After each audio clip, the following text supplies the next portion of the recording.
Kira-kira jam 9.20 pagi pada hari kejadian, mangsa bersama anaknya yang berumur 1 tahun lebih berada di dalam kereta yang diparkir di tepi jalan di luar rumahnya. Mangsa ingin menghidupkan enjin keretanya dan tiba-tiba sebuah motosikal berwarna kuning jenis Yamaha 125 telah datang dan berhenti di sebelah kereta mangsa. Pendunggang motosikal itu membawa seorang pembonceng. Pembonceng motosikal telah turun dari motosikal dan datang kepada mangsa, lalu menanyakan jalan kepada mangsa. Mangsa tidak dapat mendengar soalan yang ditanyakan dan meminta pembonceng tersebut mengulangi soalannya.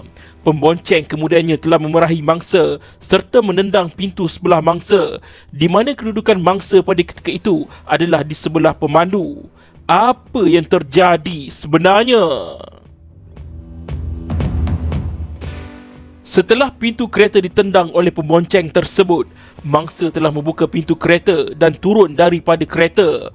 Mangsa kemudian memukul pembonceng itu dan selepas itu, pembonceng motosikal tersebut telah mengacukan pisau yang berukuran kira-kira 10 inci panjang ke arah mangsa dan meragut rantai leher emas yang dipakai mangsa sehingga rantai itu terputus. Pembonceng motosikal tersebut juga telah mengambil wang tunai hampir RM1,000 dari dalam poket sebelah kiri seluar mangsa serta mengambil telefon bimbit jenis iPhone 5 dari dalam poket kanan bahagian hadapan seluar mangsa.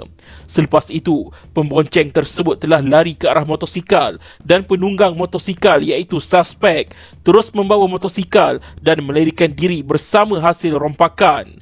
Sepanjang masa rompakan itu berlaku, suspek telah kekal duduk di atas motosikal sahaja sehingga kedua-dua mereka lari membawa hasil rompakan. Menurut mangsa, jarak di antara dirinya dan suspek adalah sekitar 10 kaki. Mangsa dapat melihat muka penunggang dan pembonceng motosikal tersebut kerana mereka berdua memakai helmet tanpa penutup iaitu visor pada hari kejadian. Mangsa juga dapat mengingati saiz tubuh badan dan pakaian suspek pada hari kejadian. Mangsa kemudiannya membuat laporan polis. Semasa proses kawat cam, mangsa telah dapat mengecam suspek. Suspek seterusnya diheret ke mahkamah untuk dibicarakan. Suspek yang bernama Muhammad Hafiz Zainul, 18 tahun, bersama-sama dengan seorang lagi yang masih bebas, telah didapati melakukan rompakan berkumpulan terhadap seorang lelaki Cina bernama Yu Kok Kiong, 35 tahun, dengan merompak sebuah telefon bimbit jenis iPhone 5, wang tunai sebanyak RM800 dan seutas rantai emas yang merupakan harta dalam kawalan mangsa bernilai sekitar RM4,500. Dan pada ketika melakukan rompakan tersebut, tertuduh telah menggunakan sebilah pisau sebagai senjata yang mana jika digunakan boleh menyebabkan cedera parah atau kematian. Kesalahan itu dilakukan di Jalan 6/8, Puchong Utama, Puchong, di dalam daerah Petaling, di dalam negeri Selangor pada 10 Oktober 2015, kira-kira jam 9.20 pagi. Tertuduh telah didakwa atas kesalahan samun berkumpulan bersenjata di bawah Seksyen 395 Kanun Keseksaan dan dibaca bersama Seksyen 397 Kanun Keseksaan yang memperuntukkan hukuman penjara maksimum sehingga 20 tahun dan juga boleh dikenakan sebatan rotan. Setelah mendengar dan meneliti keterangan di peringkat kes pendakwaan, Mahkamah Session mendapati pihak pendakwaan telah berjaya membuktikan satu kes prima facie ke atas tertuduh atas alasan bahawa keterangan saksi-saksi pendakwaan adalah konsisten dan pengecaman yang dibuat oleh mangsa adalah positif. Tertuduh telah dicamkan oleh mangsa kerana mangsa telah melihat wajah tertuduh yang merupakan penunggang motosikal dan seorang lagi yang masih bebas iaitu pembonceng hadir dan berhenti di sebelah keretanya. Menurut mangsa, semasa pembonceng mengacukan pisau terhadapnya dan merompak hartanya, tertuduh masih duduk di atas motosikal dan mereka telah melarikan diri dengan membawa harta rompakan dengan menggunakan motosikal tersebut. Mangsa juga mengatakan cuaca dan penglihatannya pada hari kejadian adalah baik. Jarak kedudukan tertuduh dengan mangsa adalah sekitar 10 kaki. Menurut mangsa lagi, tertuduh memakai baju tee berwarna putih dan seluar jeans berwarna biru pada hari kejadian. Mangsa juga boleh melihat muka tertuduh dengan jelas walaupun tertuduh memakai helmet, kerana muka tertuduh masih boleh dilihat memandangkan tiada visor pada helmet tersebut. Mangsa juga di dalam keterangannya mengesahkan bahawa saiz badan tertuduh adalah kira-kira sama dengannya. Mangsa juga memberitahu bahawa rompakan itu berlaku di antara 5 hingga 10 minit. Mangsa juga masih berjaya mengecap muka tertuduh walaupun 5 bulan telah berlalu dari tarikh kejadian semasa pengecaman dilakukan di mahkamah, iaitu dog identification. Mangsa juga telah menerangkan perbezaan yang ada pada diri tertuduh semasa hari beliau memberi keterangan dan semasa hari tertuduh merompaknya. Menurut mangsa, beliau masih boleh mencamkan tertuduh selepas 5 bulan kerana semasa rompakan, tertuduh memandang ke sana dan ke sini, di mana mangsa ada menumpukan perhatian pada tertuduh. Tertuduh juga ada tersenyum pada mangsa semasa rompakan berlaku. Di akhir kes pendakwaan, hakim bicara telah memerintahkan tertuduh untuk membela diri di atas pertuduhan terhadapnya. Tertuduh telah memilih untuk memberi keterangan secara bersumpah dan telah memberi notis alibi. Tertuduh telah mengemukakan keterangan alibi dan memanggil 3 lagi saksi alibi dan seorang saksi lain. Alibi tertuduh ialah pada tarikh dan waktu kejadian, tertuduh telah berada di rumahnya. 3 saksi alibi lain adalah bapa tertuduh iaitu Zainul, abang tertuduh iaitu Rizwan dan kakak tertuduh iaitu Farhanan. Zainul, iaitu bapa tertuduh, di dalam keterangannya telah mengesahkan bahawa tertuduh berada di rumah dan sedang tidur semasa beliau bangun untuk solat subuh pada jam 6 pagi. Zainul mengatakan yang beliau kemudiannya keluar ke kedai berdekatan rumah untuk membeli nasi lemak pada jam 8.45 pagi dan pulang semula ke rumah pada jam sekitar 9 pagi. Zainul mengatakan yang beliau berada di rumah sehingga tengah hari dan tertuduh masih lagi tidur di biliknya. Rizwan, iaitu abang tertuduh, pula memberi keterangan bahawa beliau ada menggunakan bilik air di bilik tertuduh pada jam 9.15 pagi pada hari kejadian dan beliau melihat tertuduh sedang tidur di biliknya.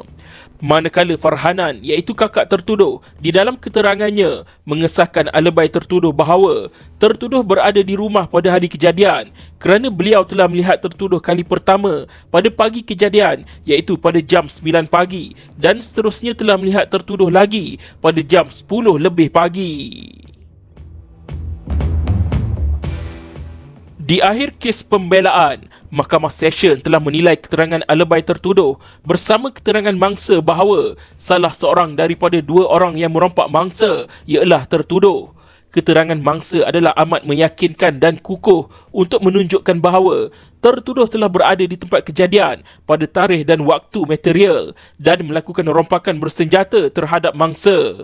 Mahkamah Session telah menilai keterangan seorang saksi di tempat kejadian yang memberi keterangan meyakinkan dan positif untuk mendedahkan kehadiran tertuduh dalam melakukan kesalahan berbanding dengan keterangan alibi tertuduh. Dan Mahkamah Session telah mendapati keterangan mangsa dapat mengatasi keterangan saksi-saksi alibi.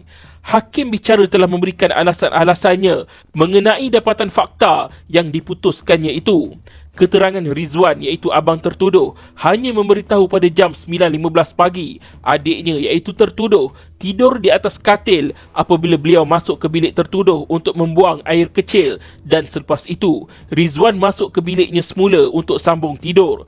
Maka Rizwan semestinya tiada pengetahuan tentang apa yang berlaku selepas jam 9.15 pagi. Zainul, iaitu bapa tertuduh, pula di dalam keterangannya mengatakan yang beliau telah pulang dari kedai membeli nasi lemak pada sekitar jam 9 pagi dan telah berada di rumah sehingga tengah hari. Zainul juga mendakwa yang beliau ada menggunakan bilik air tertuduh untuk mencuci muka dan mengambil wuduk serta melaksanakan solat di situ kerana bilik itu bilik lelaki, di mana bilik itu juga digunakan untuk menggantung kain-kain dan baju serta sejadahnya. Zainul, isteri dan anak yang kecil tidur di bahagian ruang tamu. Farhanan, iaitu kakak tertuduh, pula bangun dari tidur pada jam 9 pagi dan telah pergi ke bahagian ruang tamu dan melihat ibunya sedang bersarapan. Dan Farhanan telah bersarapan dengan ibunya selepas mendapati tertuduh tidur di biliknya. Mahkamah Session di dalam menimbangkan ketiga-tiga keterangan alibi ini telah membuat pemerhatian bahawa walaupun Zainul, Rizwan dan Farhanan menyatakan bahawa mereka telah bangun pada jam 9 pagi pada hari kejadian dan melihat tertuduh yang masih tidur di biliknya, namun tiada sebarang keterangan dari ketiga-tiga mereka sama ada mereka ada bersemuka di antara satu sama lain. Apatah lagi keterangan Rizwan dan Farhanan sendiri ada mengatakan yang mereka masuk ke dalam bilik tertuduh. Zainul juga tidak memberi keterangan bahawa beliau ada berjumpa dengan Farhanan semasa sarapan. Farhanan hanya mengatakan yang beliau melihat ibunya semasa keluar bersarapan pada jam 9 pagi. Pada pendapat Hakim Mahkamah Session, kesemua keterangan ini menimbulkan tanda tanya sama ada sebenar-benarnya Zainul, Rizwan dan Farhanan telah berada di rumah untuk mengesahkan kehadiran tertuduh di rumahnya pada semua masa yang material. Atas alasan itu, kehadiran tertuduh di rumah di antara waktu itu menjadi satu persoalan yang membawa kepada kegagalan pembelaan alibi. Kesannya, Mahkamah Session mendapati bahawa pihak pendakwaan berjaya membuktikan melalui keterangan bahawa alibi tertuduh adalah tidak benar. Mahkamah Session telah membuat penelitian terhadap keseluruhan keterangan dan memutuskan bahawa pembelaan tertuduh tidak boleh dipercayai ataupun inherently incredible dan tidak menimbulkan apa-apa keraguan yang munasabah. Dengan ini, Mahkamah Session berpuas hati bahawa pihak pendakwaan telah berjaya membuktikan kesnya terhadap tertuduh melampaui keraguan yang munasabah. Tertuduh disabit atas pertuduhan di dalam kes ini.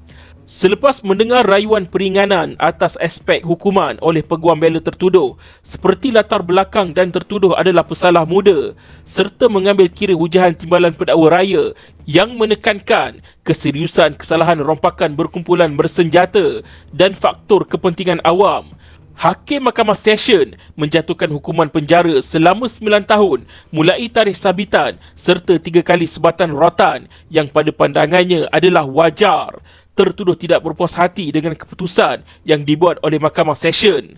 Tertuduh kemudiannya memfailkan rayuan dan kes ini dibawa ke peringkat Mahkamah Tinggi. Apakah keputusan Mahkamah Tinggi? Adakah benar tertuduh adalah individu yang merompak mangsa? Pada 24 Ogos 2017, perbicaraan rayuan kes telah didengar di Mahkamah Tinggi. Bagi isu pertama, peguam bela berhujah bahawa pengecaman secara kawat cam oleh mangsa adalah tidak selamat untuk diambil kira oleh Mahkamah Session dan peguam bela bersetuju dengan keputusan Mahkamah Session yang menolak pengecaman dilakukan secara kawat cam. Peguam bela berhujah dan menyatakan bahawa tiada keterangan sama ada kesemua calon yang dipilih untuk kawat cam memakai helmet. Memandangkan tertuduh di dalam kes ini dikatakan memakai helmet semasa kejadian dan mangsa juga telah mengesahkan di dalam keterangannya bahawa beliau telah ditunjukkan dengan gambar tertuduh di telefon bimbit oleh Corporal Danny sebelum melakukan kawat cam. Ini menjadikan kawat cam yang dilakukan tidak telus dan pegawai polis yang bertugas sebagai pegawai kawat cam bagi kes ini iaitu Inspektor Muhammad Firdaus juga mengesahkan bahawa laporan kawat cam tidak lengkap semasa disoal balas oleh peguam kerana ketiadaan nama-nama peserta kawat cam, latar belakang dan juga bangsa. Bagi isu pengecaman secara dog identification, peguam bela menyatakan bahawa Mahkamah Session telah terkilaf dalam mengambil kira pengecaman ini sebagai pengecaman yang positif atas alasan tiada apa-apa keterangan di dalam laporan polis oleh mangsa mengenai fizikal dan ciri-ciri tertuduh serta tiada juga fakta bahawa tertuduh memakai helmet tanpa visor semasa kejadian. Pengecaman tertuduh di mahkamah dibuat selepas pengecaman secara kawat cam dan sifat-sifat fizikal seperti mempunyai saiz lebih kurang badan mangsa dan juga umur dalam sekitar 20-an hingga 30-an. Kesemuanya diberikan secara keterangan terus di mahkamah dan ia bercanggah dengan fizikal tertuduh di mahkamah di mana tertuduh adalah lebih kurus dan tinggi dari mangsa serta tertuduh berumur 18 tahun semasa kejadian. Mangsa juga memberi keterangan bahawa beliau dapat cam tertuduh kerana beliau menumpukan perhatian kepada tertuduh semasa kejadian dan tertuduh ada senyum kepadanya. Peguam bela berhujah bahawa adalah tidak mungkin orang akan tersenyum apabila sedang merompak. Bagi menjawab isu pertama ini, Mahkamah Tinggi bersetuju dengan Mahkamah Session yang menolak keputusan kawat cam dan menerima pengecaman secara dog identification. Mahkamah Tinggi telah meneliti keterangan yang ada di dalam rekod rayuan yang menunjukkan bahawa mangsa dapat mengecam tertuduh secara positif di dalam Mahkamah Session pada 30 Mac 2016. Mahkamah Tinggi mengingatkan bahawa terdapatnya jarak selama lebih kurang 5 bulan bagi mangsa mengenal pasti tertuduh semasa perbicaraan berjalan di dalam mahkamah, iaitu dog identification. Mahkamah Tinggi juga menekankan bahawa pengecaman melalui kawat cam tidak diterima masuk sebagai keterangan kerana tiada keterangan mengenai ciri-ciri penampilan dan latar belakang peserta kawat cam di dalam laporan kawat cam, dan mangsa telah ditunjukkan dengan gambar tertuduh di dalam telefon bimbit Corporal Danny sebelum masuk untuk melakukan kawat cam, dan ini telah memperjudiskan tertuduh di dalam kes ini dan bukan kerana pengecaman yang tidak dapat dibuat oleh mangsa. Ditambah pula, penolakan keterangan melalui kawat cam tidak boleh mempengaruhi penerimaan keterangan pengecaman dalam mahkamah yang dibuat oleh saksi pendakwaan. Oleh yang demikian, Mahkamah Tinggi bergantung kepada keterangan pengecaman di dalam Mahkamah Session oleh mangsa kerana memang terdapat faktor penting yang mewajarkan mangsa boleh mengingati tertuduh, di mana mangsa dapat mengecam tertuduh sebagai penunggang motosikal yang berhenti di tepi keretanya dan kejadian berlaku selama 10 hingga 15 minit, yang mana ia merupakan masa yang agak panjang untuk mangsa mengingati tertuduh. Dan jika dilihat di dalam keterangan mangsa di dalam nota keterangan di dalam rekod rayuan, tertuduh sentiasa berada di atas motosikal dan mangsa sentiasa memerhatikan tertuduh dan tertuduh ada senyum kepadanya. Ini jelas menunjukkan bahawa mangsa mempunyai masa yang agak panjang untuk mengingati wajah tertuduh. Bagi isu kedua pula, peguam bela tertuduh membangkitkan isu mengenai pengetahuan tertuduh mengenai rompakan bersenjata yang berlaku atas alasan tertuduh tiada pengetahuan akan niat rakannya, iaitu pembonceng motosikal, untuk merompak, dan tertuduh juga tiada pengetahuan akan kewujudan pisau sepanjang 10 inci yang dibawa oleh pembonceng di dalam kes ini.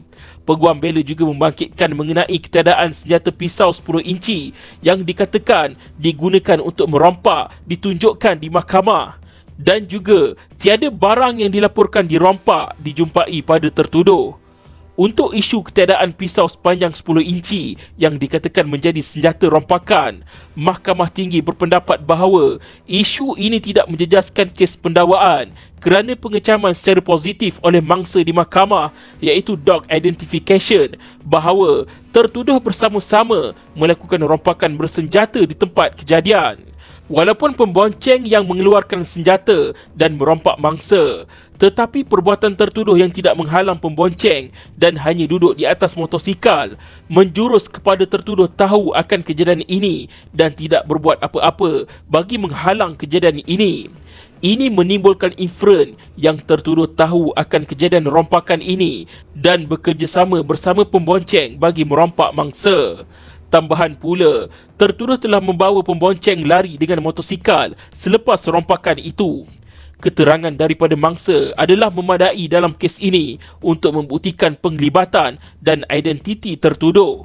Mahkamah Tinggi menimbangkan keterangan yang telah dikemukakan secara keseluruhan walaupun barang-barang kes tidak dijumpai, tetapi pengecaman secara positif daripada mangsa yang diugut dan diacukan pisau telah berjaya memenuhi elemen, iaitu tertuduh bersama-sama dengan seorang lagi yang masih bebas telah melakukan rompakan ini dengan menggunakan senjata dan menyebabkan mangsa berada dalam ketakutan. Oleh itu, isu yang ditimbulkan oleh peguam bela ini adalah tidak bermerit. Setelah meneliti rekod rayuan dan mendengar hujahan dari kedua belah pihak, Mahkamah Tinggi mendapati bahawa pihak pendakwaan telah berjaya membuktikan kesnya tanpa keraguan yang munasabah terhadap tertuduh. Dapatan Hakim Mahkamah Session didapati adalah betul dan tidak mewajarkan Mahkamah Tinggi untuk campur tangan. Oleh itu, perintah sabitan tersebut dikekalkan dan rayuan terhadap sabitan adalah ditolak.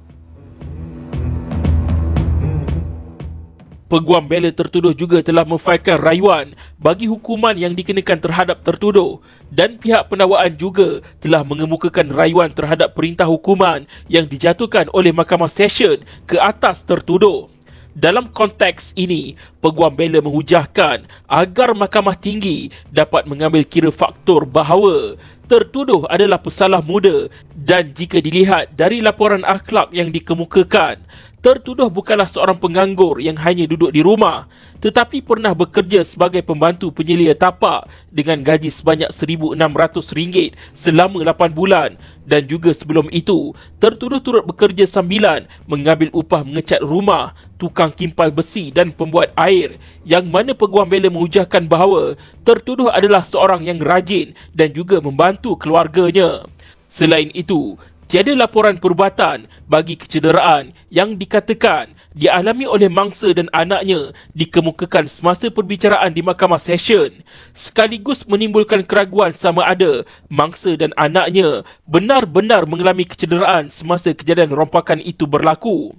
Pihak pendakwaan pula menghujahkan agar hukuman bagi tertuduh ditambah demi untuk kepentingan awam atas alasan ianya tidak mencukupi kerana tertuduh telah melakukan satu kesalahan yang berat. Pihak pendakwaan berhujah berdasarkan trend terkini Mahkamah Rayuan, hukuman penjara 12 tahun dan 3 kali sebatan rotan adalah wajar untuk tertuduh. Mahkamah Tinggi kemudiannya meneliti hujahan daripada kedua-dua belah pihak dan mengambil maklum melalui keterangan mangsa yang menyatakan kekerasan dan keganasan yang digunakan oleh tertuduh dan seorang lagi yang masih bebas dalam melakukan rompakan, termasuklah menendang pintu kereta mangsa, memukul mangsa dan anaknya turut terkena pukulan, mengacukan pisau kepada mangsa dan meragut rantai leher yang dipakai mangsa sehingga putus. Mahkamah Tinggi telah menimbangkan keterangan yang ada di dalam rekod rayuan secara keseluruhan dan memutuskan hukuman pemenjaraan selama 9 tahun mulai tarikh sabitan dan 3 kali sebatan rotan adalah mencukupi untuk menghukum tertuduh di dalam kes ini. Ini adalah selepas mengambil kira kekerapan berlakunya kesalahan bersifat rompakan bersenjata secara berkumpulan seperti ini demi untuk melindungi kepentingan awam dengan cara memberikan pengajaran kepada bakal pesalah. Mahkamah Tinggi mendapati adalah tidak wajar mengganggu perintah hukuman yang telah dibuat oleh Mahkamah Session yang munasabah dan tidak keterlaluan di dalam kes ini. Ini bermaksud Mahkamah Tinggi menolak rayuan terhadap sabitan dan hukuman yang dirayu oleh tertuduh. Perintah sabitan dan hukuman yang diberikan oleh Mahkamah Session adalah disahkan dan dikekalkan. Tertuduh dengan ini dikenakan hukuman penjara selama 9 tahun bermula dari tarikh jatuh hukum Mahkamah Tinggi iaitu pada 24 Ogos 2017. Ini kerana tertuduh sebelum itu masih belum lagi menjalani hukuman penjara yang dijatuhkan oleh Mahkamah Session dan juga 3 kali sebatan rotan. Penghakiman penuh boleh dirujuk dalam kes Muhammad Hafiz Zainul lawan pendakwa raya 2018 MLJU 1660 Mahkamah Tinggi Shah Alam. Nombor rayuan jenayah 42S2810 tahun 2016 dan 42H7410 tahun 2016.